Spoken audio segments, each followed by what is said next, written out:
3 different versions really give them that personalised experience. For example, with the deaf and blind version, we would really highlight the smell, touch and taste and vibration, and really focus on those areas.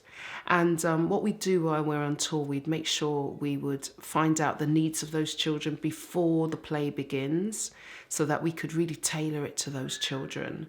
And so that child will go away feeling that they were part of the experience and feel that they were listened to, they were talked to, and they went on that journey. The show is for them. The show is not for us. We want to do all we can for them, take the show in the directions that they want.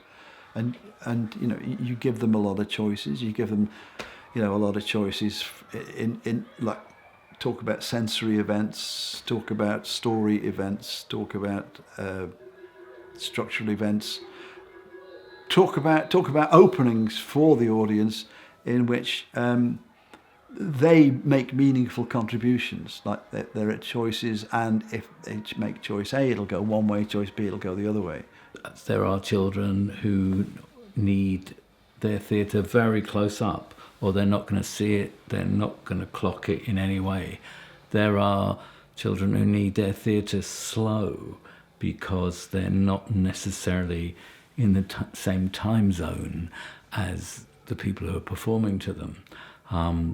And there are all kinds of minor adjustments that you can make which help bring people into the moment of the show that you're trying to do. Creating 3 shows, well, that was about taking the elements, the possible elements that could be used for each of the 3 shows.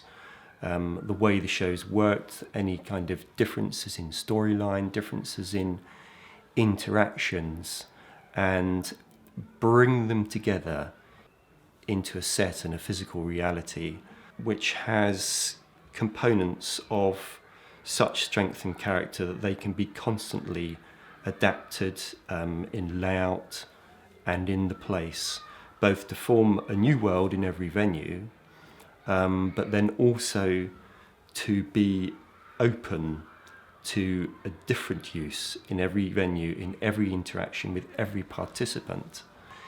It's all about opening up the options, having a toolkit of different possibilities that can multiply and infinitely expand and change direction in every scenario for every different personality that comes along and sits at the river or comes into the pool to meet you and meet the things that are in the pool.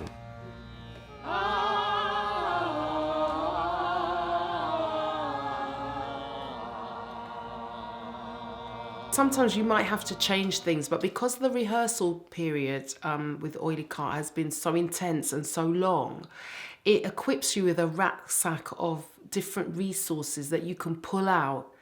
If something's not working, you can try something else. So that's why the rehearsal period is so important, because it gives you that, you know, just a wealth of ideas that you can draw upon, that, you know, you can try. If the child isn't responding to something, you can say, oh, let me try this because I tried this in rehearsals. You have the opportunity to look the people you're working with in the eyes and find out what bits they're enjoying or what bits they're not engaged by. And then you're working with performers who've got the perceptiveness, perspicacity, and to invent and to mould a thing which would be for that audience. A lot of the work of Oily Cart, especially in these PMLD shows, it's really a kind of one-on-one interaction. And there I think we just need to make sure that we are equipping everybody with the maximum amount of tools, you know, the biggest, the best toolkit to draw upon in order to create the best experience. The children steer the ship of the journey, you know, so you react off them and they become, in a way, the performers. It's really difficult to explain, but it's almost like you have to be so open that they become the performers, and you take from them and you learn from them, and you lead. Your leading comes from them. Really personalize it to those children's needs, and to really look at that child's communication and how that group of children or that child communicates, and tailor it to them.